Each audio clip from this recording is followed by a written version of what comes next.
పెద్ద వీళ్ళు బ్రహ్మ పదార్థం చేసేయలేదు, కొత్త కనిపెట్టే అవసరం లేదు. నేను అందుకే మొట్టమొదటి నా క్యాప్షన్ ఏం చెప్పినా అంటే చక్కగా నడుస్తున్న వ్యవస్థలను కూడా నడవకుండా చేయటమే ఇప్పుడు కాంగ్రెస్ మీద ప్రజల ఆగ్రహానికి కారణం. మంచిగా జరిగినటువంటి ప్రజల అనుభవంలో ఉన్నటువంటి ఒక నెల 2 నెలలు కాదు, ఏండ్ల తరబడి ప్రజల అనుభవంలో ఉన్నటువంటి విషయాలు అవి రివర్స్ కావడం, ఇప్పుడు ప్రజలు రివర్స్ కావడానికి కారణమైంది. తప్పకుండా ఆ ధాన్యం కొనుగోలు కూడా చక్కగా జరుగుతలేదు. రెండవది రుణమాఫీ కూడా తీసుకున్నారు, బ్యాంకుల వాళ్ళు నోటీసులు ఇస్తూ ఉన్నారు వాళ్ళకు. ముఖ్యమంత్రి గారేమో మీరు పరిగెత్తండి లగెత్తండి, మేము ఒక వ్యక్తి యొక్క మూర్ఖత్వానికి కూడా అవధులు ఉంటాయి. ఏం మాట్లాడుతున్నామో తెలిసి అంత ఒళ్ళు తెలియకుండా మాట్లాడకూడదు. అది మీడియా ముందు అసలు మాట్లాడకూడదు, ఎందుకంటే ఇది సోషల్ మీడియా యుగం. మీడియాలో వస్తే ఒక టీవీలో వస్తే టీవీలో ఆగుతలేదు, లక్షల బైట్స్ రూపంలో సోషల్ మీడియాలో, ట్విట్టర్లో, ఇన్స్టాగ్రామ్లో, ఫేస్బుక్లో పోతూనే ఉన్నది. ఆ మాట మాట్లాడరు.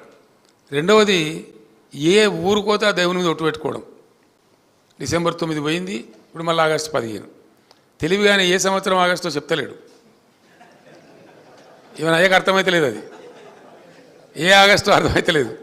నేను ఆగస్టు అన్నా కదా, వచ్చే సంవత్సరం ఆగస్టు అంటాడు రేపు, అప్పుడేం చేయాలా?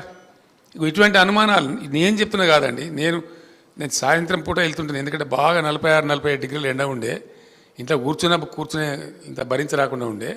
ఆ టైంలో వచ్చేది నా దగ్గర సమూహాలుగా రైతు సంఘాలు కానీ వీళ్ళు కానీ వాళ్ళు కానీ వస్తే వాళ్ళతో చిట్చాట్ చేస్తే వాళ్ళు చెప్పిన ముచ్చటైతే నాకన్నా కూడా వాళ్ళు ఎక్కువ అడ్వాన్స్ ఉండరు. నేను ప్రతిపక్ష నాయకుడినైనా వాళ్ళే అనుమానం వ్యక్తం చేస్తారు, సార్ ఈయన ఆగస్టు అంటుండే ఏ ఆగస్ట్ సార్ అని నన్ను క్వశ్చన్ చేస్తే మీరు ముఖ్యమంత్రిని అడుగురా బాబు, నన్ను ఎందుకు అడుగుతారని నేను చెప్పిన. అట్లా ఆ రకంగా వ్యవసాయ రంగాన్ని